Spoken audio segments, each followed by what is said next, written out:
Star Trek 57, M23, take 2.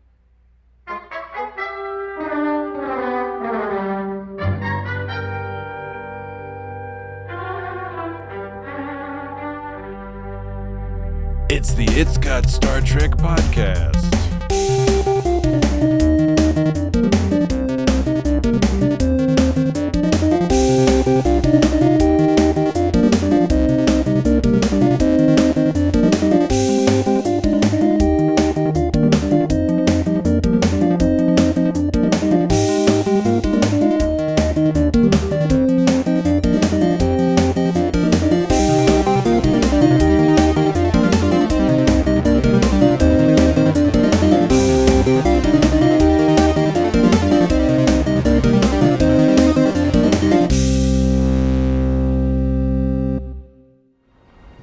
Wait, how'd you know what I was saying?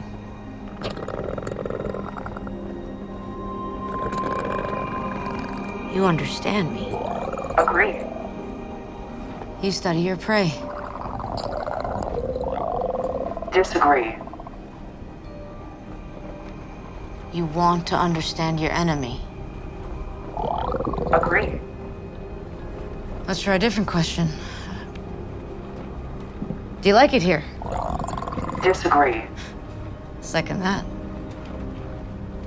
Are you male? Disagree. Female? Agree. Look at us. Just a couple of girls having a slumber party. We could braid each other's hair. If you had any. Or if I had any. I can't believe I'm joking with the Gorn. So, question for you guys as we begin the podcast today, and I'll get to that in a second. The question for you, did you think this Gorn lady was sexy? Did you think this was a sexy Gorn lady? You said Gorn, and I was thinking about like... Gorn. I was thinking like... I was confused for a minute. I wasn't putting it together. I was like thinking more of like some other humanoid... But why? Non-lizard This thing. is an episode about the Gorn. I know. That's why my brain broke for a minute, because when you said, was that Gorn sexy, I couldn't comprehend the question so much that I couldn't picture the Gorn after you said that. Now that I've pictured the Gorn, because it took my brain a minute to turn right side up again, I can safely say, maybe? Yeah, she was like injured and like... Well, I mean, that's not what I thought was reptilian. Sexy. I don't know. I just thought she was very powerful. She was powerful. Okay. So you like an assertive Gorn? Sure. Well, I don't know. I'm just saying. Seems like a regular Gorn to me. And admittedly, part of it could be the whole puppy / raptor with like a blanket on its nose business. Maybe I might have a secret kink related to that. Or like when you see those pictures of like there's like a king cobra and somebody kisses him on the top of the head, and it's like, oh, that's so cute. I think I would have been more attracted to the Gorn person if she had a little bit more Jim Henson in her movement style. You mean like a Skeksis or something? Yeah, exactly. Like yeah, I like that they didn't go Skeksis, because I like the Dark Crystal was something that caused me all manner of psychological trouble. Oh my goodness! Sorry. And I'm not going to be trying. But you actually like to watch that, James. I can't even watch that. Well, nowadays I'm more into it, but See what I'm getting at? That's like some sexy purring. Okay. Disclaimer: don't listen to the next couple words if you're easily grossed out by potty humor. But this noise,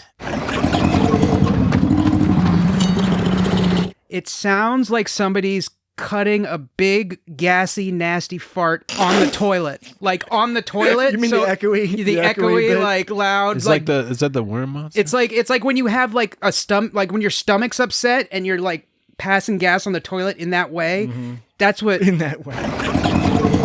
As one does. Yeah, okay. It's I'm certainly reminiscent. I'm sorry to have to begin the podcast with like that grossness, but like... You prefer to save that to like what, halfway through? Yeah, the only reason I mentioned it, I was contemplating whether I should even mention it, and I was just like, it's on my head, and I can't stop thinking... That's on my head. It's on my head. The doo-doo's on my head. It's on your mind? It's on my mind, All right. and so like... So it's not like I'm just being silly and going gooby, gooby, gooby. Like I was actually thinking about how that sounded, and it made me wonder how they made that sound if they just got someone to sit on the pot and pass some gas. The whole time we've been doing this podcast, I never thought you've ever been gooby. Yeah. Not once? Not once. Not while we're recording. You take it really serious. I do. Yeah. Off mic, maybe. Yes, off, yes. Oh. Cool. I gotta say, Dan, I'm glad you made that observation because I hadn't. but you played it. You presented some evidence. I don't know how Evidence. It might not be quite far enough along on the fecal spectrum for me, but it is in that direction. It is it is a gurgly. Yeah. A It's just, gurgly it's the sound. echoing. You're right. It's not quite there. It's a little bit maybe. It's not like there's not enough treble to it or something. Are you okay? But, what like- happens when you go to the bathroom? What But, have you been eating? Dan famously has What some have you been bathroom eating? issues. But It's all yeah, right. I don't know. Yeah, I can. It's just it just reminded me of it. But you're right. It's not quite like that. But Yeah. it's kind of And just another, Dan gave his disclaimer, another disclaimer. When you say on a toilet, I presume you mean sort of like your standard American toilet. American standard? Which is, there's a fairly basic. Bog standard? That's funny. You said standard American. standard, yeah. Standard American, because American Standard isn't that a American toilet? Standard That is a is brand a of toilet. toilet. Yeah. Did you mean to do that, Patrick? I considered that I meant before to I do said that. that. Yeah. And I figured I'd put it down, one of you would pick it up. Jesse picked it up as it happened. I got a Okay. toilet break. So what? Now play that again. Okay. So what? That was more burp-like, but Okay. So what? The problem with trying to get recordings of the Gorn making noise is because they put together like 3 or 4 different noises that kind of like overlapped and started and stopped at different times. So you never really. Half the time I didn't know when a Gorn noise was starting and when it was ending and whether it was some other thing. Like, it wasn't usually a defined thing. So I got a couple of them where it seemed very defined, but often there was just this kind of like 3 or 4 tones of Gorn rumbliness going on. Like, and I couldn't pinpoint the exact start and end, and it was all rambly and weird. So Gorn talk funny. Yes. Oh man, that was specious of me. I'm sorry. Well, a bit. Yeah. But of course, but we have the best language, so it's just how it goes. Strange New Worlds has been spending a few seasons telling us that the Gorn are monsters. Monsters.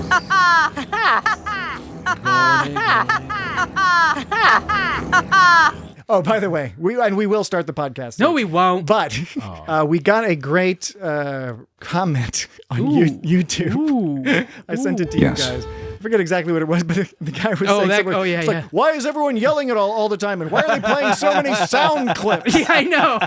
Like, of all the things to complain about, like, the sound clip thing is funny to me because, like, what is there to? Okay, look, and not, everyone has their own taste, and I respect that. Might not be for you. But like at the same time, like I just don't know why someone would complain about We're that. not yelling. Yeah. The yelling thing. We're just Well, energetic. the yelling, I can understand how that might not be someone's cup of tea, but like sound clips, I don't know. Like you guys get really loud, but you're not yelling. I don't. I don't okay, even have a problem. You don't have to like the sound clips. It's just a funny thing to It's state. I just don't Yeah. think the sound clips are that intrusive. It's just not for you. It's just not for you. Well, the thing is the sound clips I don't feel are that intrusive. It's kind of thing where I think you can sort of, if you They're don't, rather, it's the kind of thing where like you either enjoy them or just kind of ignore them. But I could be wrong. A lot of people might get really annoyed by That them. was almost a song lyric.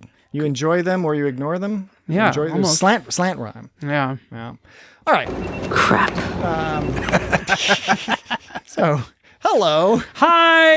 and Hey. and welcome to Hey. the It's Got Star Trek podcast. Let's light this candle. Let's light this candle. Is that a thing that Time people to say? burn it up, baby. Yeah, it's a term for Light it up. lighting a rocket. Light this candle. it? Lighting yeah, a it's candle- usually a rocket. A colloquial term, at least in, I don't know, 60s, 70s, bomb. 80s. A colloquial term for a rocket. I think Stick a dynamite. I think specifically a solid propellant rocket. If Word. Disagree. If I recall Disagree. Disagree. is you light that candle. It's a candle and you light it, and once you light it, you're up. going. It's like It's amazing. like the solid rocket boosters on the Don't- space shuttle. Don't pull the thing out unless you plan to bang. What? Or the ALS, you know? And I'm not talking about Lou Gehrig's disease. Lou Gehrig. Anyway, okay, yeah. So this is There's one way to be certain. this is the It's Got Star Trek podcast. Yes. I believe it is episode 306 What? of Yeah. the It's Got Star Trek I podcast. believe Wow. that's true. That's cool. Oh yeah, I forgot. Wait, I gotta say the title of the episode. Then Dan will play the sound clip. Yep. I I get it wrong sometimes. I like how the new bit that we've been doing that's not so new anymore is not really a bit. to describe how we do the opening before instead of just doing the opening. Not a bit. Super meta, now we baby. say it's like, oh yeah, now I'm supposed to say this so Dan can do that. It's not a bit. It's just simple incompetence on my part. Affirmative. You know, people might say, you've been doing this a long time. You should have this down. I would counter, no. we've been doing this a long time. And my mind is melting. Agree. Okay, so this week on the It's You Got don't Star know Trek what it's like, podcast, everybody. this week on the It's Got Star Trek podcast, we are discussing Strange New Worlds Season 3, Episode 9. Strange New Worlds. Called Terrarium. Yeah. Hello, Lieutenant Erica Ortegas. Hello, wormhole. Hey. Those were the three salutations? There was another one. Why did you not include it in the clip? Is it for later? It just wasn't appropriate right there. It's There's for already later. three. There were already 3 salutations. How many do you? You are not ready to meet us. How many do you need? Well, I'm just making a prediction. I'm not making an assumption. I'm making a prediction Dan's such an asshole. that whatever remains from those salutations, you're holding back for the right moment. Because normally you would just play everything in a row.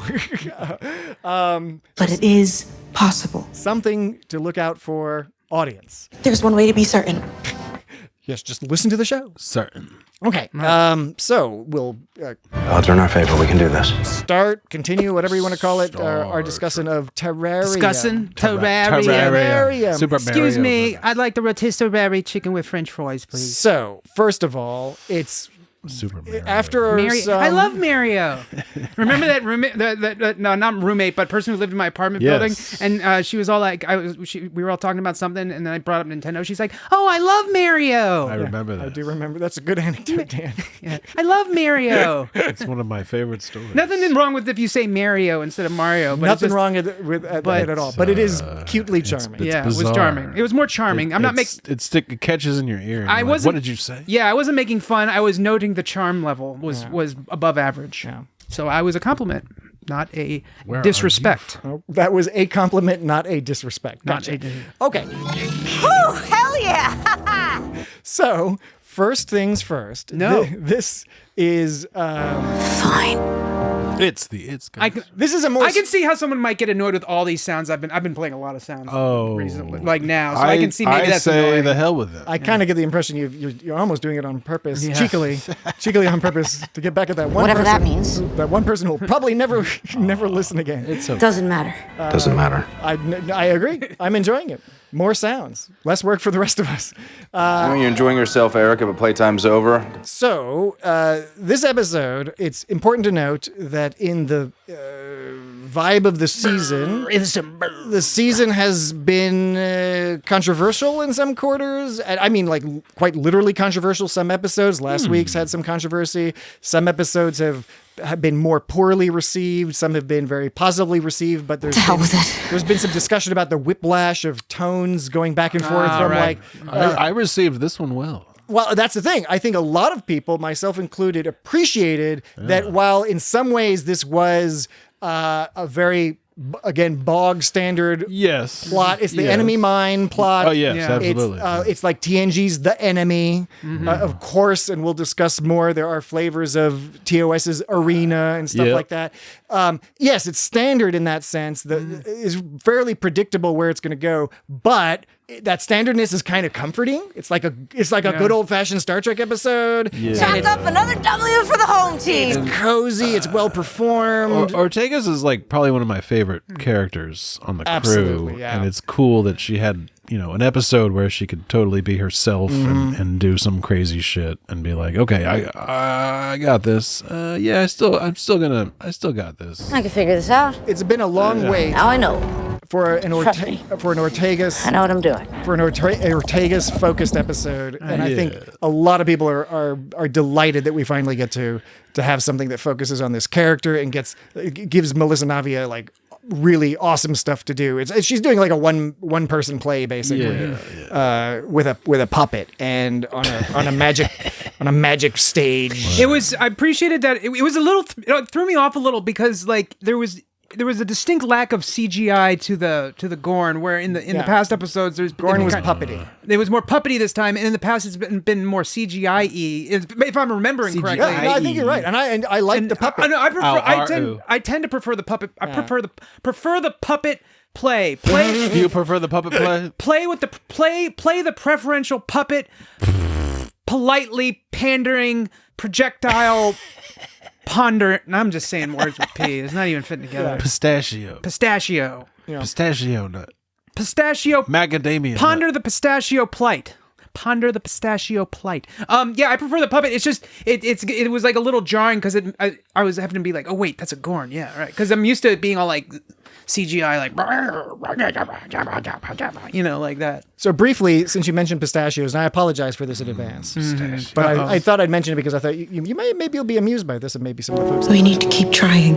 I was listening to Penn Jillette's podcast the other day, and he made an amusing joke, what I thought was an amusing joke, where they were having a discussion about communication and different mediums of entertainment and all that, and they were talking about how Marshall McLuhan, Penn Jillette was talking about how Marshall McLuhan stated that new media always starts by trying to recapitulate the previous media. So in other words, TV was just doing like radio plays at first, and then like movies were just like filming stage plays. And it took a while. It always takes a while for a medium to sort of discover itself.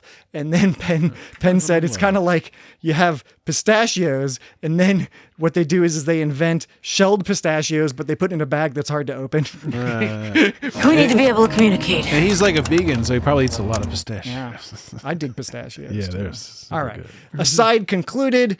Back to the discussion of this bog standard. We need to keep trying. But fun episode. That planet looked really sad to live on. Oh man! So can we start with that real quick, because those poor worms. Something I yeah, didn't... they were like some kind of arachnopedes or something. Yeah, like, right. But they also had a bit of slug to them as bit well. Of slug. Oh, they were horrible. So were those the same creatures that were attacking them? Was that the same ones that they were also eating? I think yes, so. Yes. I think so. The part of the issue It I looked had gross here... when she ate it, and she was like, "Whoa." And then she was like, "I gotta cook this shit." Yeah. Part of the issue I had here... So then she was like, "Yeah, okay." And it's not. This is not a big issue. It's just it was a little confusing to me because I'm enjoying this episode. I did enjoy this episode, but then I watched it and then I did some research on it. I was looking to some interviews and stuff, and so the producers and the writers and stuff, they were like, "This is the same planet that Kirk goes to with the Gorn in Arena, but it doesn't look like it, except when you watch the second time. When you look in the background, it does have a lot of Vasquez rock style formations. It's just like different weather. Yes. Now I never even put that together. Here's the thing, right? Headcanon, of course, obviously you can say Metrons, and we're going to talk about them later. You can say they can do whatever they want. So I have taken on this form so that we may more easily communicate. So for this one, they were like a stormy monster, scary planet. For the Kirk one, they're like, let's have a desert planet. Okay, sure, that's fine. But as an audience member, I made no connection. It seems Dan didn't. I don't know about you, Jesse. There was no connection between the Arena planet here. And I can understand maybe they didn't want to do that because they didn't want to like exactly ape the Arena thing, but it was a little visually confusing if that's what we were meant to do that. I'm gonna need your help. Without help, I was not able to figure out what was going on. I needed Patrick's help to tell me because... Well, not my help, the help of the internet. The internet. How did you think to look such a thing up? I just usually, after I like watching an episode. Oh, you were just generally... He's a smart fucker. I go check out discussions and articles and interviews. So you weren't specifically looking at what that planet was. It just came up into your research. Because I was just, I'm interested in hearing more about the background of the episode. That planet that looks like various other episodes. Well, the other thing was... that place in California. About this whole... Yeah, exactly. The Vasquez Rocks, right? Yeah. The other part... That was made famous by Bill and Ted's Bogus Journey. I get what you're saying, Dan. On a Star Trek podcast, making that clear. I am bowled over by your enthusiasm. Station. Seriously, I know we've said it before. Go watch Bill and Ted's Bogus Journey. It is the better of the two films. I don't agree with that statement. They're both great films. Patrick does not speak. Patrick does not speak for me with that statement. I still speak for Dan. I have power of attorney when it comes to opinions on movies. I still think that Bill and Ted's Excellent Adventure is a better movie, and it has more place in my heart. But I think Bogus Journey is an excellent sequel. The Excellent Journey to Excellent Adventure. Sorry. Bill and Ted's Excellent Adventure to me, like, is what gives me the feel goods when I think about it. It's just how you're about to give like a third grade book report. Bill and Ted's Excellent Adventure to me gives me a special feeling in my tummy. It makes me make the Gorn fart sound on the toilet. But Bogus Journey is a really good movie. Yeah. I mean, when they were talking about making Bogus Journey, they were talking about how like they had to rush it near the end, so they were just like tearing pages out of the script left and right. Because they were kind of strapped for time and money, I think. But it was a good movie. Yeah. Okay. Well, I'm glad we sorted that out. I think the music was better in the first one. I would probably agree. Yeah. But okay, so the whole business with this planet. The other thing, I won. the production design, it straddled this interesting zone for me where, on the one hand, a lot of this stuff was awesome to look at, like all the space flying and the gas giant's asteroids, pretty intense. that stuff. Yeah. All of that was cool. However, at the same time as feeling all like spacey and cool, I guess because of the nature of how they filmed it or lit it or whatever, and especially the darkness of it, which I'm guessing is related to the puppet, maybe related to special effects. It felt it didn't feel like it was outside. Yeah, So- it felt a little claustrophobic in a way. Yeah, claustrophobic's a great word. But I was actually thinking that same thought. It didn't really feel like they were outside. But then I was thinking about, well, you look at when they're on a planet in TOS, and it's just some kind of like a pinkish hue, like also clearly on a stage. Stage, and it's some kind of curtain that they have behind them, and it's very clearly on a stage. It's the same kind of. So it's funny. So they both have a similar sort of closed-in vibe. Just one is like makes more of an attempt to give the illusion that it's a bigger space than the other. And I think there's almost I don't know. But even like DS9 when they were like wandering around like in like some caves or whatever. Anyone in any of the Star Treks, they never quite look like they're in a big area, except for maybe like Generations when they were like fighting. Well, and it was not unusual, like when TOS went to the Vasquez Rocks. It was not unusual for them to film actually outside, and then that of course was different. But here's what I would suggest, and I don't know that everyone will agree with me, but what I would suggest is, while I agree with your points about they are stupid. No. I don't think they're stupid at all. Yes, they often filmed on sound stages, and it looked like they filmed on sound stages. But I do think the difference with the volume that they use here, which is brilliant. It's amazing technology, this volume where they have the screen around them and stuff. Is that they used the Mandalorian exactly special effect? But I didn't know they did that. But the thing is that the volume, the way they use it, it is much smaller than a lot of those old TOS and TNG, like even the indoor sets were like big warehouses. So the matte painting would actually be like 75, 100 feet away. So there was more feel. It's not outside, but there's more space, because I really like that term claustrophobic, because I didn't think of that. But that's when you said that, I was like, yeah, this made me feel a little like hemmed in. So I didn't know so they use that cylinder. Well, it's like a half dome, I think. Half dome screen thing. Yeah. And she stood inside it, and it was video on all sides. That'd be awesome for like simulators, playing video games and something like that. Apparently, it's really interesting to work with and play with. But there are limitations, and people complained also on The Mandalorian. In some ways, it was considered very brilliant. But then, if there's an over reliance on it, then I think it can be a problem. It's a classic issue of needing to blend different technologies, but that cost and other efficiencies might push you to say, hey, we've already bought this expensive thing, let's just keep using it. And you can overuse it. And I think this is an example where in certain shots, not even scenes, in certain shots, it was like amazing. In other shots, it was particularly because of the aspect ratio is all cinematic. You're always all about the aspect ratio. Well, because it makes different. The filmic language, it means something, and an extremely wide aspect ratio. We say cinematic, but what we specifically mean is that it. Pardon me for saying, but I don't care what you think. It opens up these vistas, right? Your brain is triggered into thinking, I'm going to see this space utilized in a way that can give all sorts of opportunities, particularly for grand vistas and things. And here it doesn't always work, because I think of some of the limitations of the lighting and combined with the volume. These are guesses on my part. I'm happy. Found your weak spot. Happy to be contradicted or corrected by anybody in our fine audience who would like to give us more details or their own. I don't know what to do with that. Thoughts.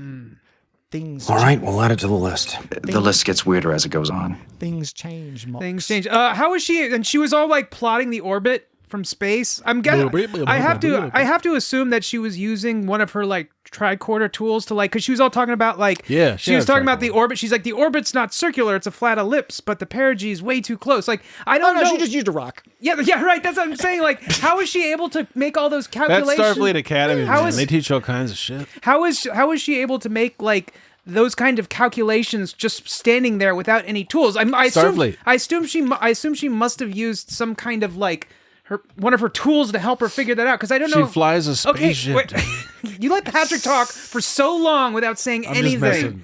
I know you're messing with me because I was here. I don't mess with him. You were. Yeah, I know. That's my point. That's been my point. This has been my point all along. Is that like he gets to talk forever and I don't get to talk at all. It's just part of the deal. It's not part of the fucking deal, man. we gotta get the contract out. Eat shit. All right, Dan. I'm very eager for you to continue. I mean, I kind of just. I'm gonna shush.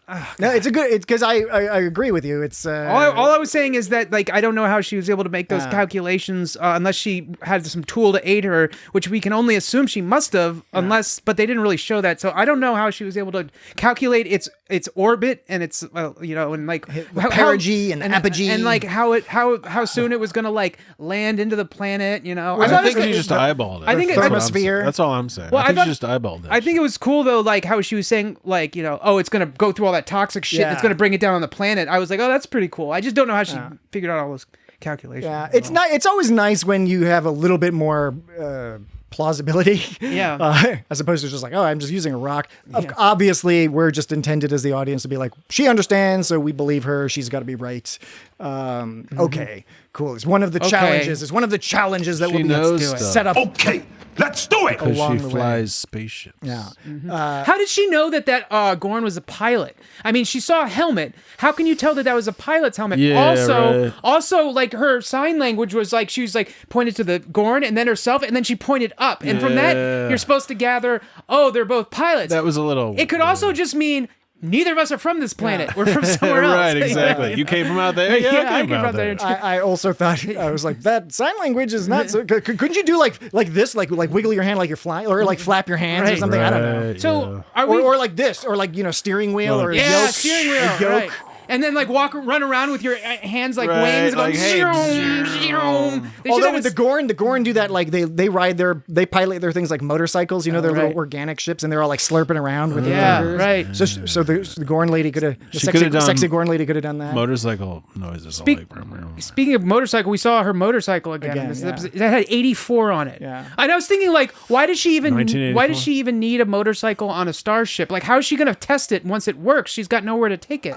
We commented on this before, where I like the idea of showing her, demonstrating that Ortegas is a tinkerer, and they partly did it in order to give her the opportunity.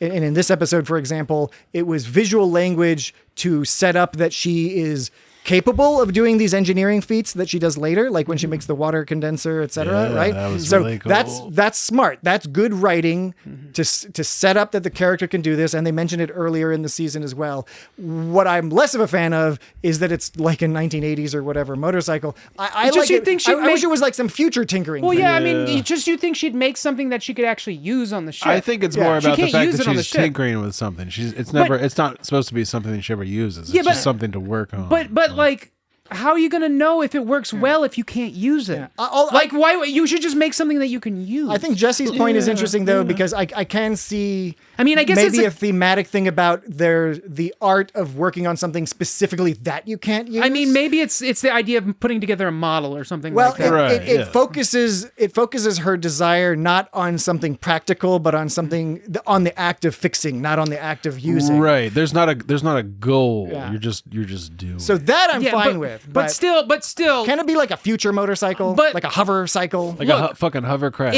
But the thing is shuttlecraft. Even if you don't intend to use it, like you want to be able to test that it works, that you did it right, and so you could just tool around those big giant fucking hallways. Yeah, right. Or maybe the cargo bay or something, or the bridge. The bridge is huge. Yeah, she could be doing donuts.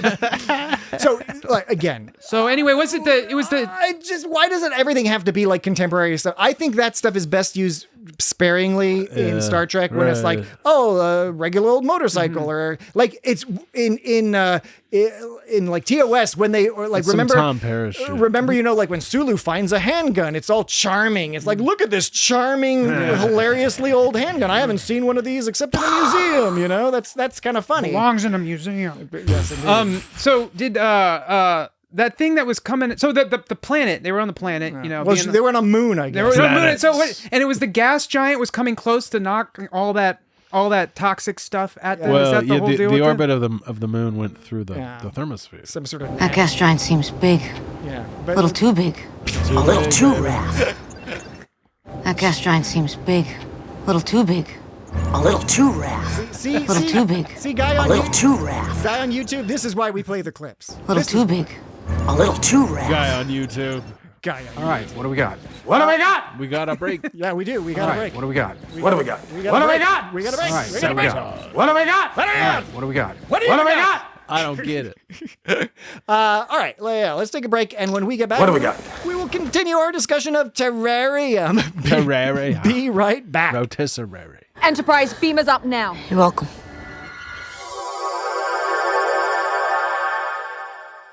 And we're back. Hello? Anybody home? Are you there? What do you want? To answer your question, that was the fourth. Hello? Anybody home? Yeah. Good. You're saving that for when we saved came it. back from the first break. So that I could play. Are you there? What do you want? Sometimes I come into these podcasts and I'm on fire, like being all silly and crazy. And it's like, I wish I could just force myself to be all silly and crazy. Like, I want to say something really funny right now, but I don't know what to say that's super funny. But you can rely on, like, maybe Jesse or I could say But you've something already funny. Well, no, done it. I rely on you guys saying funny things, but sometimes I want to say funny things. And But sometimes, don't you see? You've already said it. Sometimes, well, Don't you see, Dan? sometimes I come in and I'm just naturally like, I'm on fire being like, hey, yo, woo, blah, blah, blue, blah. Every time. And so this time I want to do something really funny right now. Now, would it help or hinder that effort if Jesse and I just quieted down, gave you some silence, some embarrassing. space? It'd be Let's give it a try, Jesse. I'd be so not used to this. Why don't you improv something? Just sit there and keep judging me. You bought yourself a little time playing that clip. Yeah, this is you're judging me. Yeah, I'm not You're all judging you. me. I'm just waiting. So I was at the store the other day and I saw some sandwiches for sale. You ever notice how when you buy sandwiches, they come wrapped in that plastic wrapping paper? What is that? Plastic wrapping paper? Is it plastic or is it paper? Which is it? I mean, I'm not entirely sure. I don't buy sandwiches from the grocery store. I'm making my home. Yes, I make my own sandwiches. Your anecdote is unrelatable. Okay, fine. I do not Replace relate. grocery store with like a sandwich. You ever notice when you go? Sandwich shop. You never notice when you go to a sandwich shop, they give you those sandwiches. What with, country do you live in? you ever notice when you go to a sandwich shop, they give you a sandwich and it's wrapped in that. What are these Are sandwiches? you gonna let me fucking finish? See, this is what we're talking about. You couldn't do it for like a minute. Patrick even like set the stage. He's got you there, Jesse. Like He does. I'm shutting up. like you are so quiet when Patrick talks. He's not, though. Seriously. Listen back to the podcast. Okay, see, and then makes the slips joke. them in there. And I had a great joke going, and now I'm going to say it again, and it's not funny All right. anymore. No. You ever We're notice, ready for the great joke. You never notice Sandwiches. when you go to the sandwich shop and you buy a sandwich, and they give you a sandwich, it's all wrapped in that plastic paper. What's the deal with that? Okay, I get it. Is it plastic or is it paper? Moving it to the sandwich shop definitely helped. Is it plastic or is it paper? I mean, I still don't get that part, but I do think it works better. It still works better in the context of a sandwich shop. because I'm still getting hung up on this sandwich shop. Is because you've never been to a fucking sandwich shop? Subway. I don't go to Subway. Pick one you go to then, Jesse. Potbelly? Yeah, sure. The defunct Quiznos. But here's This is how I got this guy worked but- up this episode. But here's the thing. So, like, you get paper that comes from a tree. That's natural, right? And you get Paper comes from a tree. Oh my god! Patrick said that you guys were gonna be quiet while I told a joke, and you guys are not being quiet. There's nothing quiet about. Okay, Patrick is being quiet. I'll be quiet. I'll be peace. Sorry, peace and quiet. So paper comes from a tree, right? And trees are natural. Plastic that doesn't come from anything natural. It comes from something unnatural. So what do you get Plastic when is you made from petroleum. You just fucking did it. Jesus, I'm sorry. you guys. I'm workshopping. I think you guys have a medical condition. I mean, I'm not going to say you're right. I can't argue with you.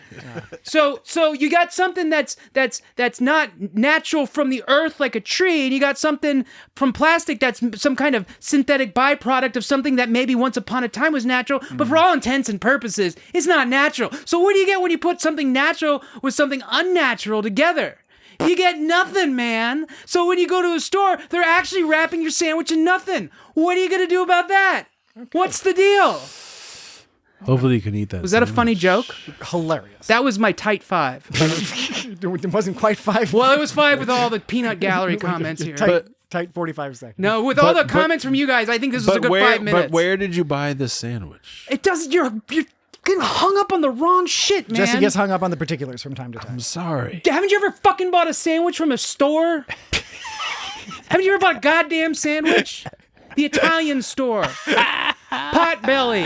McDonald's. I used to live across the street from Jack in the Box. You like McDonald's? Jack in the Box. You've been to bought a sandwich in your life? Haven't you bought a sandwich in your entire life ever? I do have a segue. Jesus, what does it matter? This is so great. I have a segue to get back on topic here because I was curious. I wanted to ask you guys. You know, we touched on this. We touched on this worm business, and I wanted to ask you guys what you thought the worm would taste like, and I'll add on to that.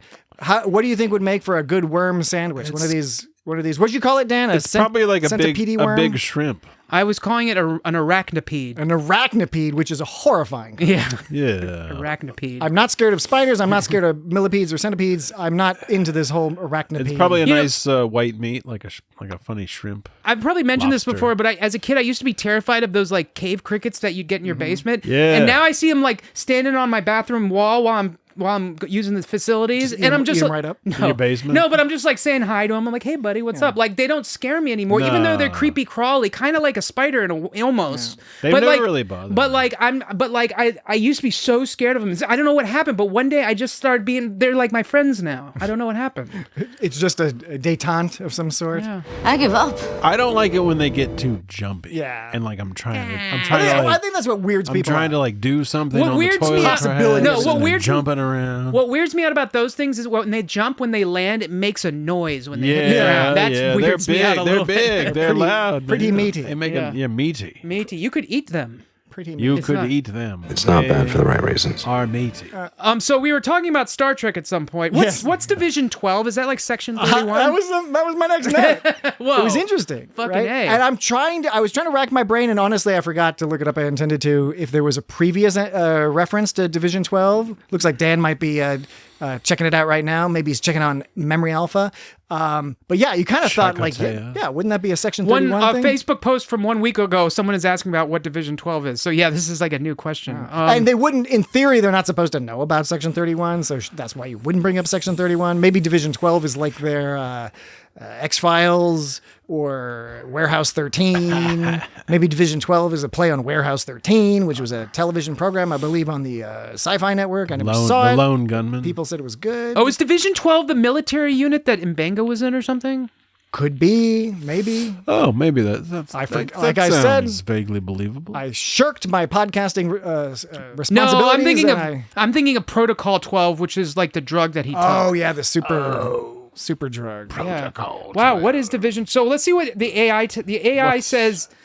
AI overview of Google Gemini says Division 12 in Star Trek refers to a fictional, mysterious Starfleet division featured in Star Trek Strange New Worlds. It is potentially connected to Division 14, which handles mysterious science or medical. I don't know if I buy into this AI overview, but they always have to be tricky. But again, while you continue or don't continue to solve that mystery, I just remembered that I wanted to follow up on a point you made earlier, Dan. You were asking about this whole pilot thing, like how did What's a pilot? How did Ortegas say that the Gorn lady was the sexy Gorn lady was a pilot? There was a funny comment or a funny thread on Reddit where some pilots were talking about. That's the thing about pilots is you'll always know like a pilot is a pilot because they're going to find a way to tell you that they're a pilot, and they're like, so this is in character for Ortegas as a pilot to find a way to make the conversation be like, are you a pilot? I'm a pilot. Yeah. Yeah. Affirmative. So it seems like people on Reddit, it seems like nobody really knows what Division 12 is. It's not even on Memory Alpha as far as I can tell. Yeah. Isn't that fucked up? What a bunch of jabronis. Yeah. I know. A whole sack full of jabronis. A jabroni sack.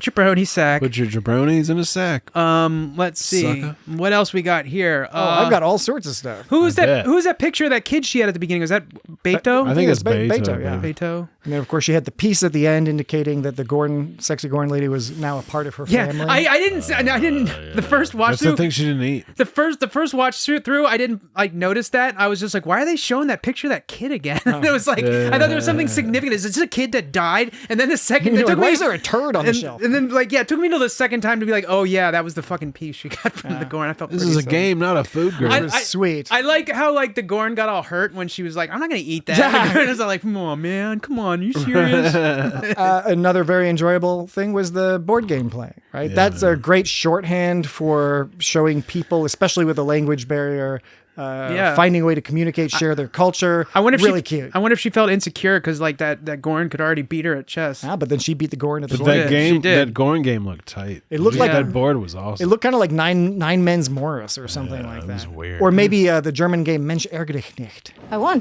Ha! I won. I was a big fan of Mensch ärgere dich nicht. I never played that one. Did you ever Mama play needs the a new Viking? shuttlecraft. Hey, this joke? Mama needs a new shuttlecraft. That's funny because that's what you say, like, Mama needs a new pair of shoes. right. And she was saying, Mama needs a new shuttlecraft. But it's funny because she actually did need a new shuttlecraft. It was Stranded. swallowed That was by clever. the booze. Yeah. Stranded on a horrifying planet. Worms ate her shuttlecraft. Oh, no, man. So, though it was very predictable that at some point they were going to... They were Gorn too. Okay. Going in, going in. Everyone, I'm pointing at Dan. I'm tapping my nose. Now pointing he's at the Dan. perpetrator. We strongly suspected since last season Yonk that at one point or another they would aim on this show to humanize the Gorn. Right? Yes. Oh, because right. that's the Star Trek thing to do. Yes. And that's obviously what happened in this episode. We got a humanization of the Gorn, and a very well done one. My main kind of issue is not with this episode, but sort of like the Gorn are like horrifying monster creatures until now. Yeah, right. It's kind of jarring. There wasn't there wasn't like a gradual like, oh, there's a hint of this or a hint of that they're like maybe not slathering monster right. creatures. There wasn't. Nothing built It's up. like And this was like a sick Gorn. It's right. It's like they're this until this episode when we decide they're that, and there was no like CGI puppet. Yeah, right. Now, but I'm glad you brought that up because I am at least glad, though, like you kind of just said, I'm going to be kind of reiterating what you said, is that my concern was that, the Gorn were presented as monsters. And monsters. Pike was Pike was like, they're monsters, and everyone, Lon's like, they're monsters, and Ortega's like, they're monsters, and everyone's like, they're monsters, and look at all these monsters. Oh my God, everything's great except for these monsters. And so, like, it's They like, eat people. and I was getting a little concerned because I was like, come on, like, we got to see that there's like not just some kind of big heavy. Is that what they call the bad guys? The big heavies? I mean, once upon a time they did. Big bad. They're just not bad. They're just not these bad. The kids like heavies and dames. I'm relieved. Well, nobody in Star Trek is always like the super bad. It's just always like some kind of misunderstanding. Okay, well, that's kind of my point that I'm getting at, is that my concern for this season was that they were not going to do that. My concern was that they were just going to present them as 100% terrible all the time, and I was relieved. I was more relieved than anything else that they went with something like this, because like I was reminded of, I kept thinking about was it season 3 of Picard where Picard and Raffi get captured by that FBI agent? Was that season 3? And then like they go to the FBI for a while. We learned that dude saw some Vulcans when he was a kid, the FBI agent, but like, and after it's over, they just let him go, and like nothing came of it. Nothing came of it. Nothing came of it. That was common throughout Picard. Yeah, and I was saying, and I think it was either that moment or there was another moment where I was like, in our podcast, I was like, they better bring those things back for like the final battle, or do something where they bring them back. Otherwise, why did they introduce those things? And they never brought them back. So with Picard, I got kind of used to this idea of these things being introduced that you thought might pan out, but just never did. You're describing an abusive relationship. You're like literally watching Star Trek and wincing out of concern concerned that they're gonna make sort of a thematic failure. So that's kind of what I was concerned with this season. So I'm like I said, I'm more relieved that they went with an episode like this, even though, like you said, it's not like anything. It's not a revolutionary episode, but it was a very enjoyable episode, and it's always great to see. Like Ortegas is great in her role, and I did enjoy seeing the Gorn, puppet Gorn, like doing Gorny things, and Gorn. But I felt like everyone was so quick to give up on. I know they had a whole planet full of like vaccinated people they needed to get to. Which, by the way, it's almost a joke at this point where the Enterprise is always having to deliver a fucking vaccine, and it's always some like weird vaccine. It's not like the flu vaccine for like or even like hepatitis vaccine to protect them against future issue. It's like, no, if they don't get the vaccine, everyone's gonna die. Right. It's a magic vaccine that will like protect them.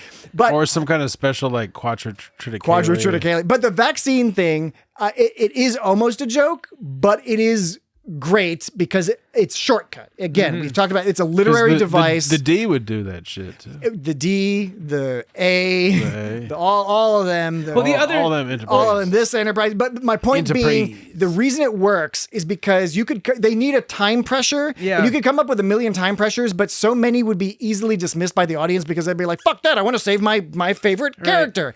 But by making it be like, no, a bunch of old ladies and young children will die in a horrible pain. That's when that makes it harder to be like, oh, I'm thinking about this. And again, damn it. And again, I was about to say humanize, but I'm reminded of the comments by Azet Burr, Chancellor Gorkin's daughter in Star Trek VI, the Undiscovered Country, when they're talking about human rights, and she points out that saying human rights or humanizing or that's specious in and of itself in the context of Star Trek. Problematic way to speak. The other, speaking of sort of devices that get the plot to be able to move in the way it wants to move. The other one they did was that they were talking about how gravity was all crazy in that area. They're like, gravity's crazy in this area. And what that was allowed them to do is to be like, oh, well, the only person that can handle this is Ortegas. So that was like a good reason to have only Ortegas go down, because she would have to fly manually through the crazy gravity, and not even Spock could manage like it or whatever.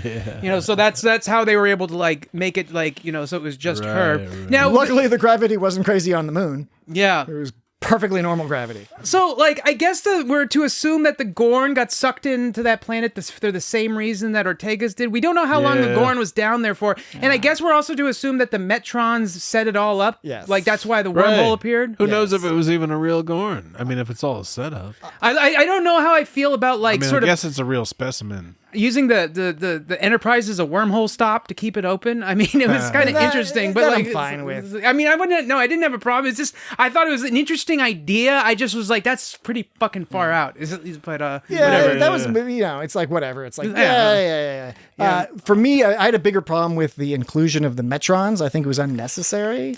It was one of the more fan baity. You won't remember me. Because it's like, okay, it's not going to remember you, but I'm going to like give you some exposition to explain. You may keep it. Yeah, it was just some exposition. Explain what's going on, and also it's all like enigmatic. It's like one time we may have to reset your. What was they saying? It's no Guardian of Forever. Yeah. I also thought they missed an opportunity. We may need to reset your perception of the Gorn as well. It was kind that's of cryptic. weird. Why do they care about the Gorn so much? I don't know what that was. There was some kind of test or something they were doing. I think after we're done with this season, maybe what we do is we do Arena, because we haven't covered TOS's Arena. We haven't? No, we haven't. So are you sure? I think there's value in us doing Arena because the Metrons appear in Arena as well. Straight sparkle thing! Where I think they missed a potential opportunity here is I think the idea that they've set up this experiment, which is the same thing that happens in Arena, right? They've set up this experiment and they give this exposition about whatever, and they're like, we're just testing, so we grabbed a couple people in this. I was like, wouldn't it have been more interesting if these events had happened naturally, but the Metrons were they observed it and they're like, oh, that's interesting. And then they were like, that's what motivated them to do the experiment with Kirk and the Gorn commander in Arena. To me, that would be it'd be almost a more natural thing and more justification for why they did, because it almost seems like they had this experiment and then they're like, we're gonna do another one. Right. We're gonna do another one. Asshole. In like 4 years, we're gonna do like another one. It's like, okay. that's not as interesting as like, Right, ooh, on the same ship. we thought you guys were all assholes, but you intrigued us. Both of you intrigued us. You have a so slightly different crew, so we're look going into to try it. it again. Yeah, It was ever just, so slightly. It was different just crew. it was a little confusing, the whole Metron inclusion thing. But to me, while I've offered an alternative way to frame it, I think take out the Metrons, unnecessary. Yeah. Just keep the story as it is, and it works a little bit better thematically. Because it was strictly for the audience, because like they were like, you're not going to remember any And of this, you know? it's confusing because a lot of people who haven't seen TOS or who don't remember Arena were like, the fuck was that Metron shit about? It just sort of seemed like it came out of the blue. Now, that all being said, I was like a real fan of the little twinkly Metrons in the distance. Like when Ortegas kept Strange sparkle thing! Yeah, exactly. When she kept complaining about that, I was like, something, the vibe of that special effect was sort of creepy. Yeah. Fire cube, fire cube, fire cube, There's something going on. This is her Street Fighter move. fire cube, She summons Fire Cube. fire cube, That's my Street Fighter move. fire cube, Hadouken, fire cube. Fire Cube. Oh no. Strange sparkle thing! A thruster pack with propellant in the tank. Thruster pack with propellant in the tank. A thruster pack with propellant in the tank. A thruster pack with propellant in the tank. A big, fiery Kaboom! kaboom. Ghost stories at sea. A little too raff. Do me a favor, Dan. Do me Yo. a favor. Play that clip of Ortegas again that you just played. The ghost. Strange sparkle thing! No, the ghosts at sea or whatever. Ghost stories at sea. Now, get ready to play that again. Get ready to play that again. Didn't that sound like a music cue from Deep Space Nine? Actually, and I know it's not quite, but they use the same horns. And that's interesting you mentioned that, because there's this, Ghost stories at sea. and I had forgotten that this had that musical cue in it, because at the last minute I specifically took out this part. The kind of thing Division 12 usually looks into. Ghost stories at sea. I took out a longer cut specifically for the music. This is all to say that, like, yes, it does sound like, I was thinking TNG, but when you mentioned DS9, I was thinking you're probably right. It's more probably DS9 than TNG. You guys are the music With the people. more like, To me, it sounds more French hornies. No, I think you're. French horns. What other horns are in there? sort of more fan. I think you're right. It's more DS9. The kind of thing Division 12 usually looks into. There's a Ghost stories at sea. There's a roundness to the a lot of notes. French horns and some moans. You know, the roundness. Perhaps Not my music synesthesia is round. there's a lot of strings in there too. Yes, of course. Yeah. Well, of yeah. No, I that stood out to me as well. And at the end of that clip, she starts My saying synesthesia. some mystery words. She starts saying whispering some words. There was one part where Ahura started saying a bunch of words. This part. Oh, in Swahili. Yes.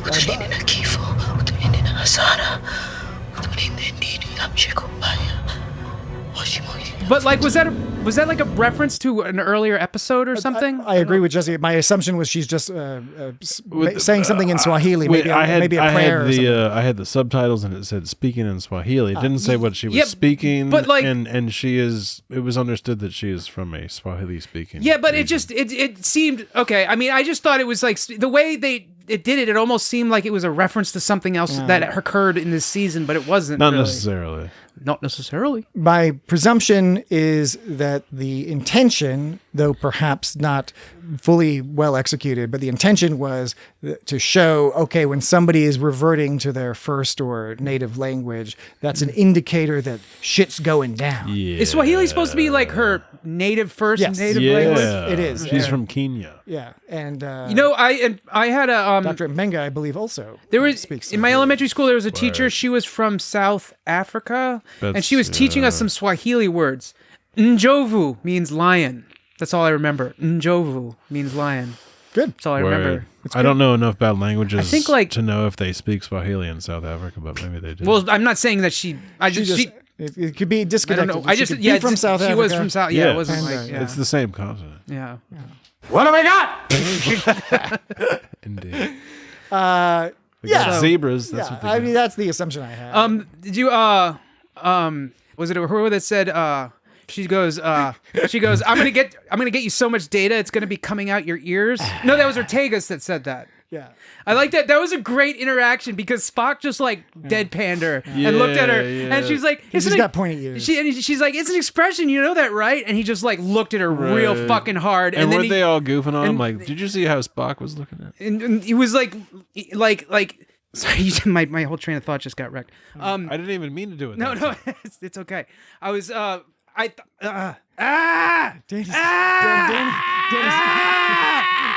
Dan's using his hands to physically manipulate the space in front of him. No, I loved Spock's reaction. I thought it was great because he stared her down, and then when she says, and it's an expression, you know that, right? And he looked at her even harder, and he just moved on, and he didn't address it. He didn't make a comment. He didn't give a reaction. You could just see that something about that really like pissed him off.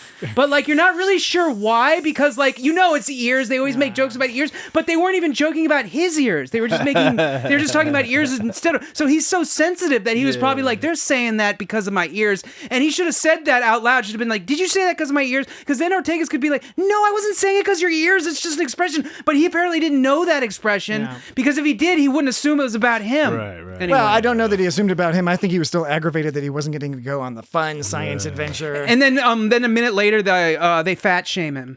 Did they? Yeah. What did they say? Every ounce counts. That when they said every ounce counts, and that's when he was talking about. She goes, and you, Mr. Spock, are too many ounces. And he's like, and then Uhura laughs. And then he goes, I maintain my weight within a variance of 1.8 kilograms. Now, that's probably good, right? What's 1.8 kilograms? That sounds fine. Is that like 5 pounds? That guy looks perfectly healthy. I think that's Isn't a kilogram like 2 pounds or something? No, it's 2.2, so 1.8 is 4 pounds. Yeah. I think. All right. I was a little generous in my estimate. I think it's 4 pounds. Let me just double check. You say 4 pounds, I say 5 pounds. But I'm not saying it due to math. I'm saying it due to vibes. Doo-doo. You said doo-doo. Oh, no. Speaking of which, but isn't a kilogram is a mass? It's 3.96. A pound is a weight. Oh, 3.9. So you're right, 4. Yes, I know Four-ish. that. Yeah, I mean it's a mass and a weight, but they like on Earth. I know that's how they it use means it. the same. I mean, it doesn't mean the same thing because mass doesn't change. Blah, blah, blah. No, yeah. But like, yes. Practically speaking. That's how they use speaking, it. Day to day. A pound is 2.2. That's how those metric folks do. A kilogram is 2.2 pounds approximately. So it's like 3.96 pounds. 4 pounds. We 4 learn pounds something every day. No, we don't. Good for Canada. I don't know that we do learn new things every day. I don't. Well, I try not to. I think we learn new things. We don't necessarily learn useful things. I learn about how I made a bunch of mistakes. Oh, not helpful. Yeah, exactly. Just as not helpful. Totally Recent scans have revealed a new problem. This isn't looking promising. Things look bad. Really, really bad. Crap.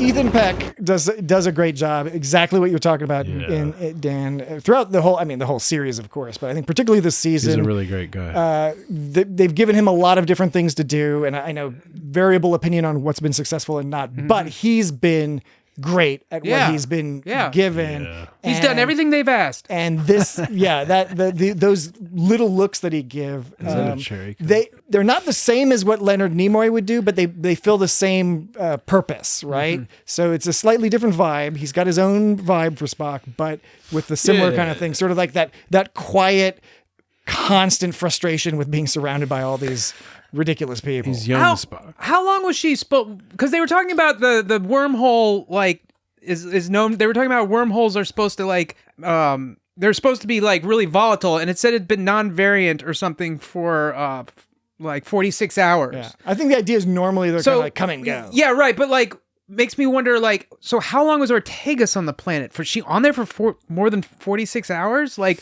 Or is that like how? So. It makes me wonder how long after they observed the wormhole did Ortegas go down there? How long did it take her to get there? And how long was she on the planet? We don't really have any idea. There of how was long the game playing montage that might have taken. Yeah. I mean, it might have taken them like a few days just to learn each other's games. Yeah, that's true. So they were probably down there for a good while. You know, it wasn't very clear. It wasn't clear how long. That was a very good point. How long they were down there, but she was because when she got down to the planet, she was like she didn't know what the star date was. And I was thinking like he couldn't have been down that long. I mean, you could probably guesstimate a star date. Of course, I don't know how they work, But she was could do all that other shit. But she could make couldn't guess the start. Yeah, she could make a water condenser out of shuttle parts. That was really tight. Yeah, I love that. Yeah. She like took a nap and she woke up and it's like it's ready, and then she was like, "Yeah, yeah." She was so it's hyped. Fucking water. And it was sort of realistic survival. I made it out of my stuff. air, and then somehow she made a universal translator sort of out of like ship parts. Agreed. Yeah, I don't know what she used for that. Very convenient that the Gorn understood everything she said. Yeah. It's nothing wrong with that. It's Star Trek, boys. It's Star Trek, girls. There was an interesting nuance. Maybe we want to bring it up in the next break. All right. Think about that for a tease. Yeah. So here's what we got coming at you the next break. We have an interesting nuance, at least what Dan claims is interesting. So what do you want? Interesting nuance. Do we have duty or Are there any duties or no duties? There are no duties or no duties. Are there any lists? Are there any, what's the other thing we do? Is there another thing? So what do you want? Are there any that's in orders? We got to interrupt Dan No. some more when he tries to talk. No, to there's us. not. No interrupt him up. What do you want? And this guy's saying, what do you want from me? What do you want from me? The main thing will be, What do you want? What do you want from me? And this guy's saying, what do you want from me? we'll learn this special nuance from Dan, and we'll conclude our discussion of Terrarium. Rotisserarium chicken. We will be right back. We still have time to explore more avenues.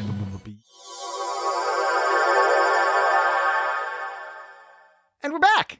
No one's giving up yet. Now come and face me!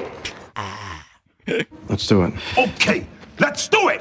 One question I have What's that, Patrick? for you gents, What's that guy? gentlemen, What's that guy?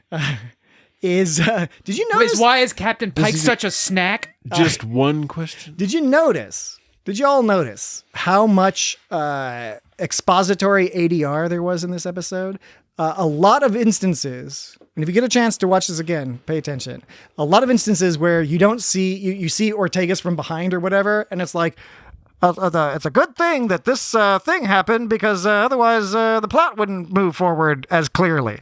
It happened a bunch of times, with particularly with Ortegas, but a couple other characters as well. Why the ruse? I know that happens sometimes, but like, for example, at one point you see Ortegas from behind and the sound quality is all different, and she's all like, oh, I see. You've used this communication device and turned it into a force field protecting us from the worms at night and the storm. And then it goes to her face, and continues the scene. There was a lot of How that. are you gonna do that? There was a lot of that. Yeah. That's true. It's just what happens in television sometimes.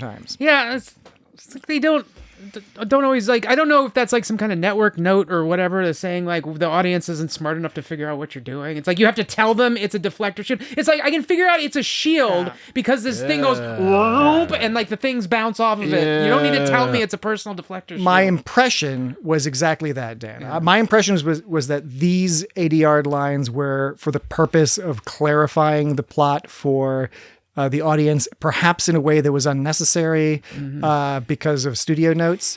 Other reasons why you might have ADR is, the primary reason is if the audio wasn't good or easy to pick up on the day. Sure, that's what it's mainly for. Sometimes you realize, oh shit, we didn't film something or some scene didn't work out and we really need this information. And a variation on that is you did film something, but you had to cut it for time. So you've got to like get the information in there a different way. It's fine. I get it. That does happen. It's funny when you see sort of an angled behind the headshot, so you can't see the front of their face, but you can see like you can tell it's ADR'd because you see their cheek muscles moving around, and it's not matching. It's like not matching it up at all.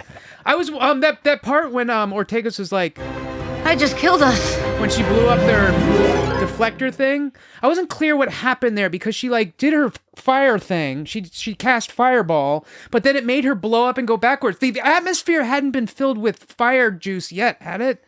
Like there was a scene where she like blasted all those arachnopedes, and it like blew her backwards. Right, that was wasn't that? I think that was with when her she blasted the battery with out. a flare. It was with a flare, yeah. But why did it blow up so big?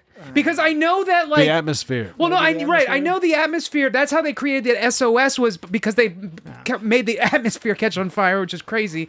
But I thought that this was pre that, but I don't know. Yeah. This was. Well, yeah, this was pre that, and maybe maybe we're intended to understand that set up her idea for later. But then how did it happen in the first? I don't. It doesn't matter. Oh wait, I had just being careless. So there was when we were talking with the teaser we did. The nuance, the special nuance. Dan's special nuance. It's a new feature. Yet another. Yeah, Dan's special nuance. You like that? Do we need to make a jingle for that? I can feel know you're watching! Don't interrupt Dan's special. Well, I mean, you know, if you're like, we're going to be quiet now while you tell this thing, and then 5 seconds later, you're like, what's that? I don't know. Hey, did you ever think about that thing the other day? It's like, I don't know. I'm not talking about that thing right now. I'm talking about this other thing. You're the greatest. I mean, it's true. He is. Aw. He is the greatest. You guys. You really have a handle I know. We're still getting to Dan's special thing, but I was Mayday! Mayday! I was bragging to some colleagues at work about Dan's awesome cat awesomeness. Like Dan's like an awesome cat dad. Because like there's a group of us at work that are all like cat people, and we're all talking about how awesome cats. And people are talking about like, I want to have a house where I can do all this awesome stuff with my cats. I was like, I have a friend who can. He has like 4 cat trees. Totally. Like 3 in the basement. That's and one, really cool. Yeah. You know, I have too many cat trees. It's too many cat trees. I wish I had room absurd. for that stuff because my cats would dig that too. Yeah, way too many cat trees. Too many cats. Too many cats. All right, Dan's special nuance. Okay, nuance corner. when she made the sort of translator thing, and she goes to Gorny girl, she goes, "You study your prey." Right? And she goes to the Gorny girl, she's like, so you study your prey. And then Gorny girl goes, if I can find, this is supposed to be one of the easier sound effects for me to find because it's in the negatory. You didn't need to tell us that. Yeah, well, I was vamping. I know. But you could have claimed that this is actually very difficult. That's why it's taking so long. Right. I should have lied. That's true. No, I should have played it up. You got to play it up for the God audience. damn it, you guys. Okay, so yeah, thank you, Jesse, for getting us back on track. She goes, "You study your prey," and then it goes. Disagree. I mean, sorry, she goes. Yeah. Disagree. Right. Okay, so she's saying negatory. Not prey. We do not study your prey. But then when she goes, you understand you want to understand your enemy. It goes. Agree.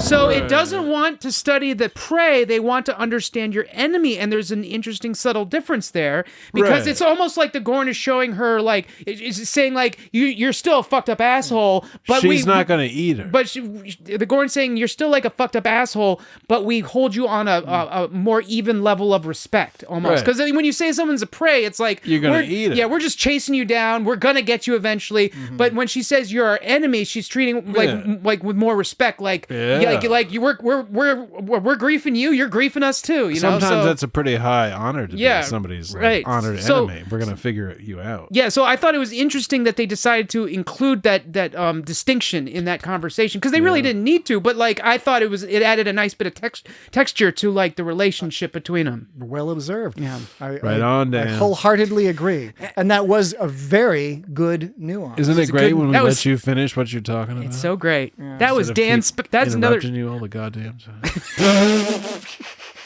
First step to a problem is admitting you have one or something. That was been this episode of Dan's special nuance. Or Dan's special subtle nuance. But I also wanted to mention that the Gorn laughed at her slumber party hair braiding joke, and I would believe that they would have slumber parties in Gorn country, so she would laugh at that part. But I don't know if they would understand a joke about braiding hair. Maybe they sort of understood what hair was because they've understood. But like what? And the joke is they don't have hair. Because they don't have hair, but they get it, and they'd be like, ha, ha, but culturally, braiding hair would be much more important to a species that had hair. If you don't have hair, you could recognize from a distance that that's something people do, but you wouldn't be aware of how much like time and effort is and you know. But if she studied her enemy, and she wouldn't know how much time and effort and fanfare is put into this whole concept of doing things to various parts of your body. Like Gordons must have some weird body part, like a cloaca or something, that they like have special cloaca parties or something that we wouldn't understand. A Gorny cloaca party. I don't know what they do at a cloaca party. I don't understand the cultural significance. I think you know. I don't know the cultural significance of a cloaca party, you know? So like I'm just saying, like I don't think the Gorn know of what you speak. I think the Gorn was either laughing politely to be polite, yes, or the Gorn was like wanted to be cool with her and was like was doing the thing where she laughed because she she wanted to make Ortegas think she got the joke. And so in that way the Gorn is like insecure around Ortegas, and the Gorn actually has a lot of respect. She's probably like, Ortegas, you're so cool. You think that I'm cool? I think you're cool. They could have been the best of friends. Of course They were. Of course they had to kill her off because they didn't want to have to deal with the repercussions of having this Gorn character to deal with afterwards. It would be hilarious if they just had like the goofy hijinks of the Gorn characters just lumbering around the Enterprise. I know, that would be so and they're just awesome. like, we have to deal with this fucking Gorn. You knew it was like as soon as like Lon was there, like she was gonna just blast that Gorn. Yeah, well, and, just like blast him. And so I guess the reason they killed the Gorn is they were supposed to make some kind of point, but at the same time it was convenient because it's like, okay, now we don't have to deal with the aftermath of like having this Gorn that can't go back to its home planet. We can't bring it back on the Enterprise and write it into the show. Now I guess what they could have done is put it on its own ship and sent it on its merry way. Sci-fi shows have done that for a long time, where they just put the character on a ship and they fly away. But I guess I guess they were making a point that like about like, and the Metrons talked about it. It's like, oh, you humans and Gorns can't get along. Like, and he was kind of pointing to the thing where Lon shot the Gorn and how you don't trust each other. That old yarn. Sure. I mean, that works. Was the Metron a he or a they? I think the idea, which is cool, is the Metrons are undefinable in terms of. But that's what it seemed. But it was so now, like.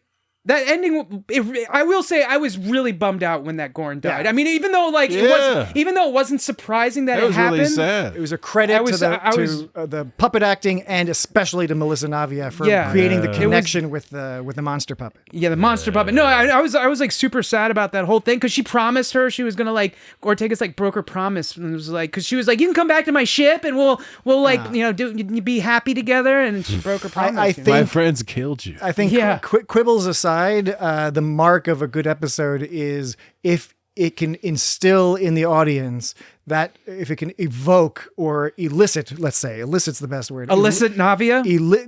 Elicit that type of reaction. Melissa, elicit Navia.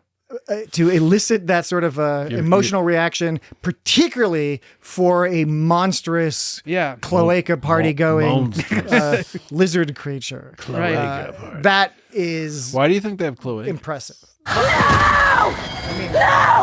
I'm presuming. I'm with Dan. I'm presuming they have cloacas because they're all lizards. Is that what lizards have as cloaca? No, I'm not talking to you. Yeah, most lizards and birds often have a cloaca. You ate my bird.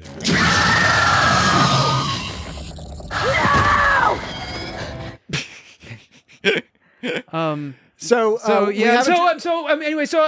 I was gonna say, they always like the whole trope with like shows and movies and stuff is they still stick to that trope of like the creature with the sharp pointy teeth and the pointy things and pointy and it looks all demon like is always evil and terrible, and that's kind of what they were doing with the Gorn this whole season. They had all the stereotypes of like an evil, quote unquote evil looking creature, with claws. Claws and all the sharp pointy, basically a dinosaur. Yeah, it's all the sharp pointy angular things. But then it's nice that even though this kind of story has been done before, it's nice to see like what is traditionally shown as a monster creature. I'm glad they have that. They chose that to humanize. That's not the right word. They chose that fucking thing to humanize it. To have it to gift us with empathy for. Yeah. So interesting construction, but I don't know how to word it. Knock. Who's there? I get what you're saying. Yeah.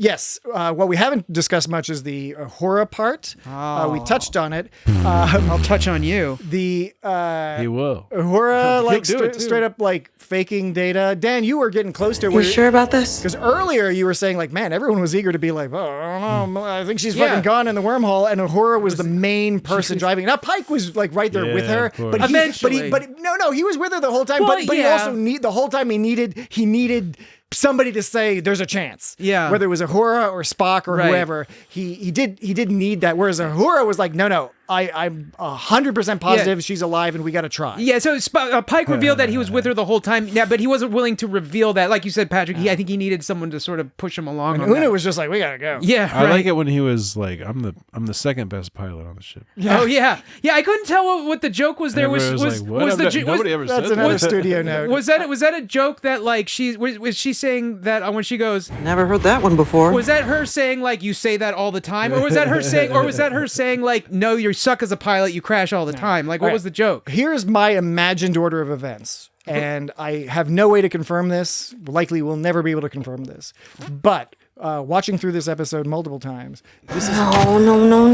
That was an accident. Sorry. this is what I imagine happened to get to that particular thing, because it also stood out at me. I think what happened was Melissa Navia or Ortegas is trapped on the planet. Now they talked all about how you needed fancy piloting to get through this gravity wave shit. Right. That's the whole reason they sent her in the first place, right? Now, okay, point number one. She's not available to do the fancy navigating. So now you need the next best pilot. Now, if you watch the show, if you're familiar with the character, you know that Christopher Pike was a pilot, and that's like one of the things he really enjoys doing. They've made reference to that before. He rides horses. Okay, so it makes sense for the character of Pike to be the person to drive the ship, even though he is the captain. It does make sense, all right? Oh, yes. You wouldn't see Cisco do that because he was more of a logistics guy. You wouldn't see Janeway do that. She's more of a scientist and strategy person. But it is possible. You would see Picard do that. Picard enjoyed being a pilot in his youth. Yeah. There's one way to be certain. Probably wouldn't see Kirk do that because Kirk more of a, book on legs or whatever, a dictionary on legs, encyclopedia on legs. Sensor scans are still negative. Archer you would see because Archer was also similar to Pike, was a pilot and a test pilot. You're right. So all of that makes sense. So we see Pike sitting there piloting the ship. But then there's this comment where Pike says this weirdly awkward thing. I think that was studio note number one. I think studio note number one was, you can't just have Pike sitting there. Everyone in the audience is going to be like, well, why is he sitting there? Well, then why did they have the Metrons? He's got his hair going up like that. But then the Metrons were like more mysterious than that. I'm not saying they're consistent here. I'm saying I think they were like, well, we got to explain why he's there and not somebody else. I know you fudged the numbers. Okay. So then they have him say that comment. And they're like, okay, to have him say that, have him state it outright. It's exposition stating that Pike is the second best pilot on the ship. Done. Then they all look at it and they're like, man, what a weird, fucked up thing to say. Yeah, right. Yeah. What an awkward thing. And he says it all awkwardly, too. So the writers had to work it in somehow. So then they're like, you know what? Now we got to add a line by Una, where Una's all like, gee, this guy. Like a wink at the audience or something? This guy is always going on. Yeah. Damn it. It all comes off as a little awkward. I would have been perfectly happy if they just had him flying the ship and it's like, we could context clues. And then people might be wondering like, well, why isn't he sitting at the captain's chair? Because like Spock was at the captain's chair, so people might be like, well, why is Pike sitting? But you'd have to remember, like you said, that he was a good pilot, which like is not. Yeah, it's all the things that you can kind of put together. Yeah. But the Metron thing was a little more mysterious, I thought, and a little out of the blue, and I guess they figured that's fine because the Metrons they were portrayed interestingly. I did enjoy the effect on the voice, and the costumes was appropriately the Metrons modern / TOS silly, which I think Strange New Worlds has done a largely good job of. Like in Wedding Bell Blues, we got a lot of sort of hilarious costumes that look both campy, but like they're made out of good materials, right? Oh, no. This can't be right. Dan, so just for the audience to know, Jesse and I, we looked at Dan and it looked like he was about to make a point. What the hell am I doing? What the hell am I doing? What the hell am I doing? What the hell am I doing? Oh, no. This can't be right. Oh, no. This can't be right. Oh, no. This can't be right. Oh, no. This can't be right. Uhura, like, we were talking about Uhura and this fudging the numbers. Oh, yeah, getting up to some shady stuff, really. Okay, fine. I'm not going to quibble too much on this, but it seems like it shouldn't be that easy to fake data on a pad like that. And Starfleet. Because like she faked the data, she did a manual override of data, and I can see there might be a reason to be able to do that, but you'd think there'd be plastered in big letters to everyone who received that data that something would say like, this is overridden data, because she was able to send Pike the new data, but it didn't send the message that it was overridden to Mike. But even though it did say it on her screen, in big fucking letters, so we could read it, but it didn't send it to him, and it didn't say it out loud. So somehow, in this system, it's built in the system is a way for an ensign. She's an ensign, right? I believe she's an ensign. And if he's the captain, why didn't he see that? That's what I'm saying. So like in this system, there's built in a way for an ensign to fool and lie and give fake data to your captain. Yeah. Well, we also know that he says he aware she did it. So we can maybe assume that maybe he knew. Maybe she didn't realize. Maybe that, it did say on his side. He's like, Jesus, oh well, I'm with her. Well, that's the only thing I was thinking is that maybe she thought she was getting away with something and she really wasn't. But I don't know. Yeah. What do you think of that philosophically from sort of an organizational leadership perspective? Of course, in watching a story, we enjoy seeing people break some rules in order to get to where we need to be. It makes sense that Una's character wouldn't be into that because Una is the epitome of Starfleet. That's why she's on the poster. Except that she's got blood that's Starfleet doesn't want. Well, that's to complicate and ironify her character. Yeah. Well, remember from the documentary episode, like Pike's like, sometimes we get orders and you got to follow the orders. Okay.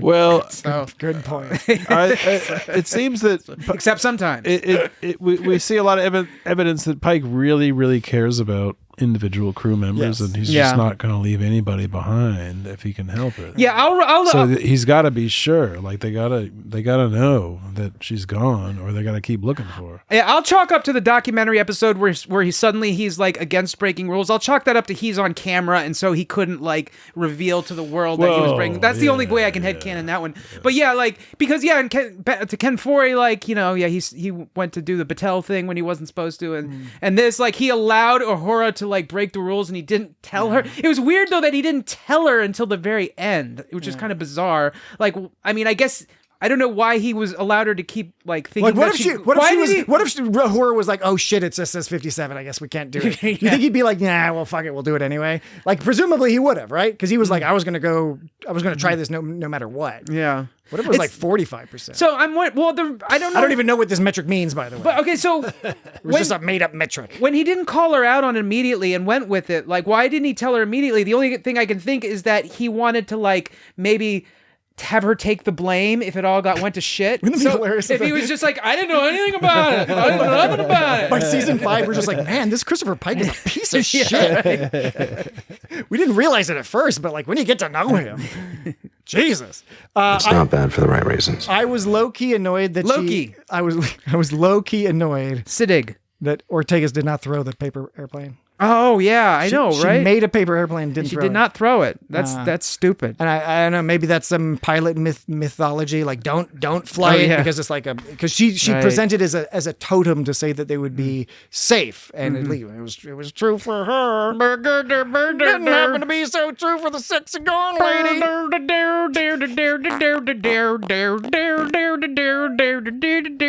Another question I have is, referencing the eating the piece. You win the game. Yeah, I wonder what that piece tasted like. I bet it tastes like chocolate. Was it just a bone? It was some sort of carved thing. Maybe it was wood, maybe it was bone. But the question I have for you two folks. Who's going to eat wood? No one's going to eat wood. I mean, if you're a lizard, maybe you put it in your cloacae. You got any wood?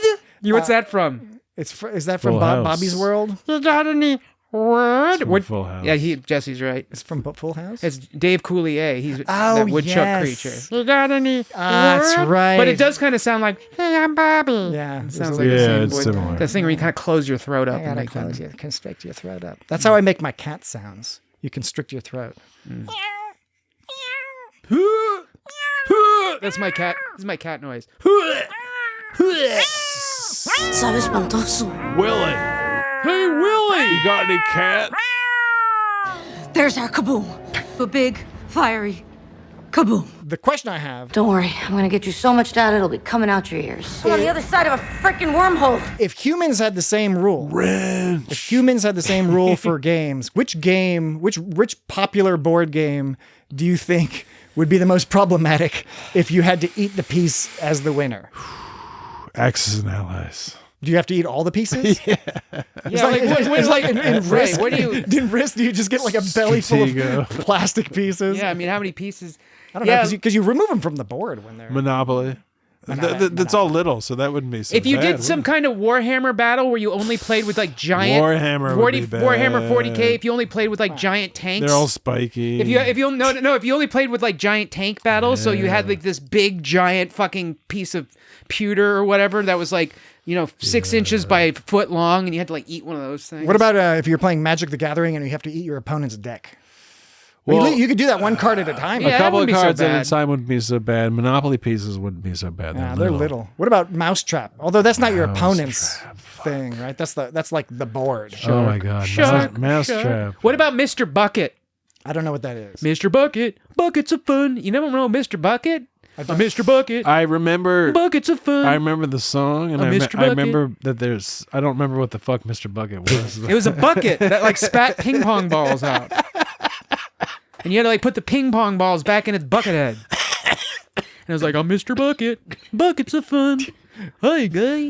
Did you have that? Did you have one that game? bucket of Or did fun. you only see the commercial? How many buckets I of didn't fun? know. That's like one bucket. It's one bucket at of least, fun. maybe. I was a hungry Barrel of hungry monkeys. I wouldn't hippos. want to. I wouldn't want to eat no barrel of monkeys. No, those would Those not are be really fun. hard. No, those Those would are not be really fun hard. coming out because they got those little hook hands. Solid plastic. I- hook got hands. hook I hands. never- It'll hook your intestines. I never had a Mr. Bucket. Or what was that game where you Crossfire. No, I You'll remember get caught Crossfire. up in the- No, I was.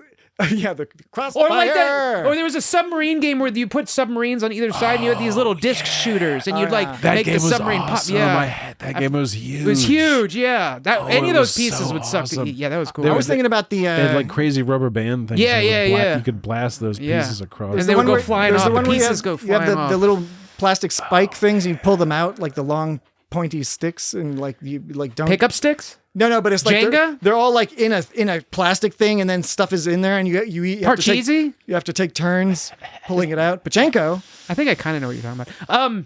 We should probably talk about Star Trek. Yeah, let's finish up this conversation because we only have a few minutes left. Okay, so there was the oh shit yeah moment where like Ortegas goes like, "You're right, we're toast. I give up," and then it zooms in on her face, and then from off camera you see this big goobly claw hand coming off the side of the screen, and after she's all like, "Oh no, it's hopeless. We're not gonna make it," and then it of course goes like, Disagree. and it was all righteous. It was like, "Yeah, disagree. We are gonna make it."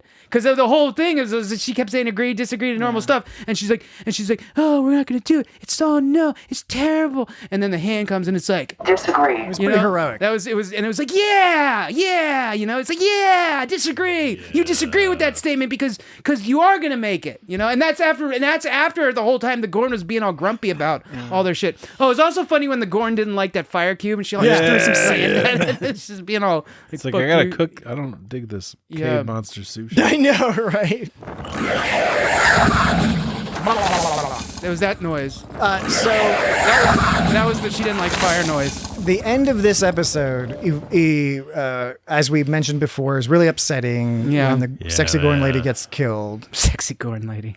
But it reminded tears me. in my eyes. It reminded me of a movie I saw. I was a child.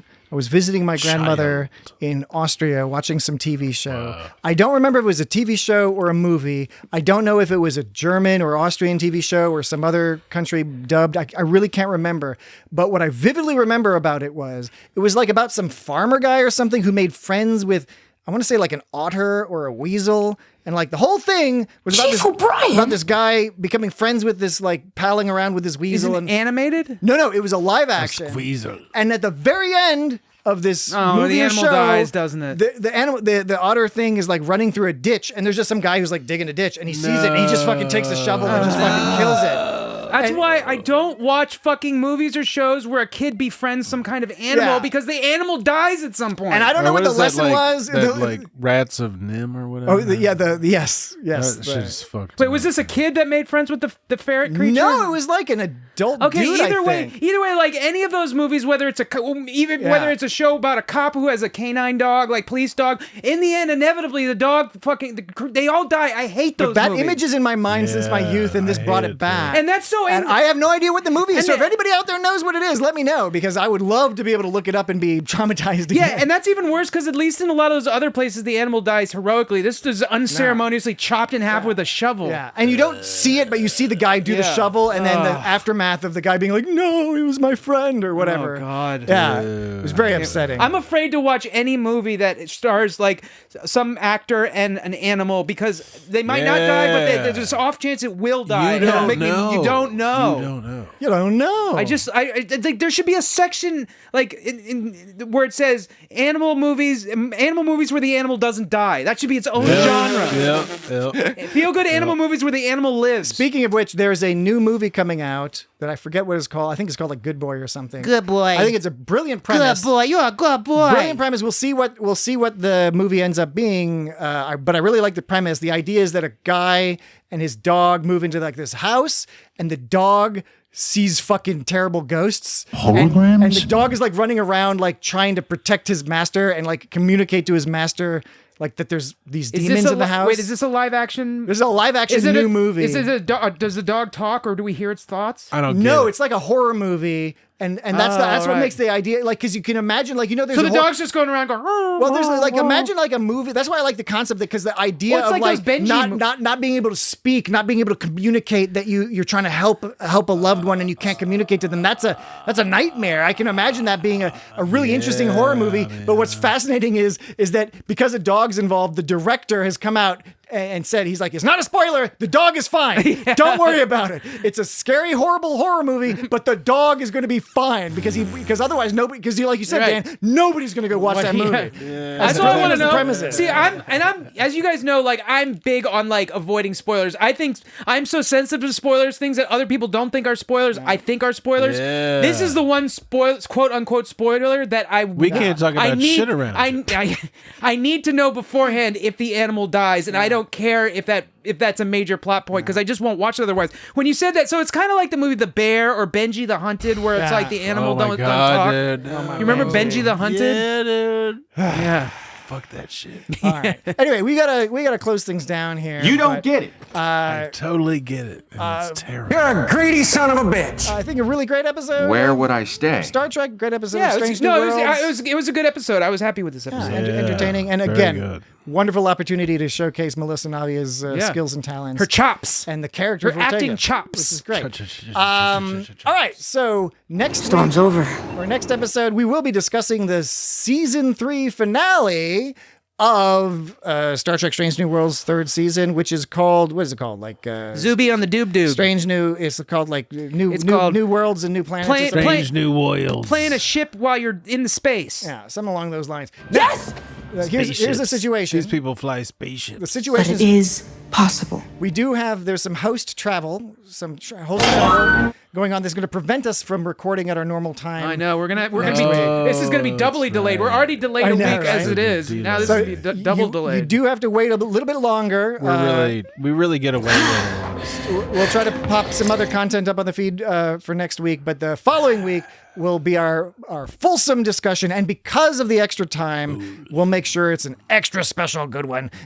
Dan will carefully craft and scope the sound clips so that they're all delicious. And With pleasure. Jesse and I will write very clever notes and stuff, and it gives you, the audience, the opportunity to send us in all sorts of stuff. Do you know how Patrick just assigned me more work? It's like Dan's gonna make sounds, except he's gonna do it extra hard. We're gonna come up with clever barbs. It'll be Whatever that means. Noticeably better. But it does give the audience more time. The answer is if you unknown. would like to send us anything about the season finale, or indeed about the season, we can maybe discuss a little bit about what we thought of the entire 3rd season. If we have time, we can chat about that a little bit. Send us your thoughts at feedback@isgotstartrek.com. It is illogical to continue. Go to the website, www.isgotstartrek.com, patreon.com/isgotstartrek, and at @isgotstartrek on social media. You guys Are you hustling me? You guys know that. My name is Dan. My name is Jesse. He's my number one dad. Just pulling out all the hits. He's my number one dad. Right at the end of the show. He's my number one dad. If you want more of that, we did discuss Rascals. My worm voice. Within the last year. Why are the worms coming out Scroll of my back. face? Why are the worms coming out of my face? Hey, Dan. All right, so Hey, what are you doing? Till next time. Hey, Jesse, what are you doing? Dan. Goodbye. We're toast.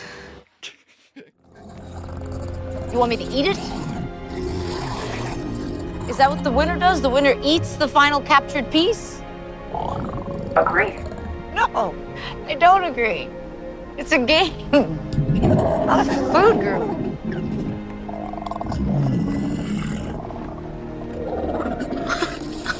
All right, don't get your scales in an uproar.